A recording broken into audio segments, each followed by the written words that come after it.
როგორ უნდა გაუმჯობესდეს ხელოვნური ინტელექტის გამოყენებით საჯარო მმართველობა? ამ საკითხის სამუშაო შეხვედრა გაიმართა, რომელიც Google-ის რეგიონული პროგრამის ფარგლებში ეკონომიკის სამინისტროსთან თანამშრომლობით შედგა.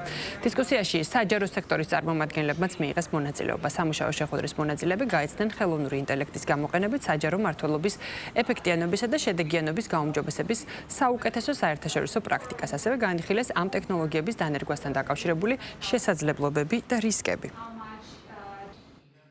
ჩვენ განვიხილეთ ისეთი საკითხები, როგორიც არის ციფრული პროგრამები და პროექტები, რასაც საქართველოს მთავრობა ნერგავს იმისათვის, რომ მოხდეს ქვეყნის ციფრული ტრანსფორმაცია, ინოვაციების ხელშეწყობა და შესაბამისად ქვეყნის გლობალურ დონეზე კონკურენტულობის ზრდა. ჩვენი მიზანია საქართველო იქცეს ციფრულ ჰაბად, ოპტიკურ ბოჭკოვანი ქსელებითა და ჰიპერმასშტაბური დატა ცენტრებით. ხელოვნური ინტელექტი ცვლის ჩვენს ცხოვრებას, მას შეუძლია სასწაული მოახდინოს ციფრული ტრანსფორმაციისა და მმართველობისთვის. მას შეუძლია საათობით დაზოგოს თანამშრომლობის მუშაობის დრო. მას შეუძლია მკვეთრად შეამციროს ხარჯები. შეუძლია ოპტიმიზაცია გაუკეთოს მმართველობის ეფექტურობას. ჩვენი საუბრებიდან გამომდინარე, საქართველოს მთავრობასთან, ეკონომიკის სამინისტროსთან, მთავრობის სხვა კოლეგებთან აშკარაა, რომ საქართველო ღიაა ამის მიმართ და ფაქტობრივად უკვე მნიშვნელოვნად მიიწევს წინ ამ ციფრული ტრანსფორმაციის გზაზე. დღეს მთელ მსოფლიოში დგას AI-ის უმაღლეს განათლების სისტემაში ინტეგრირების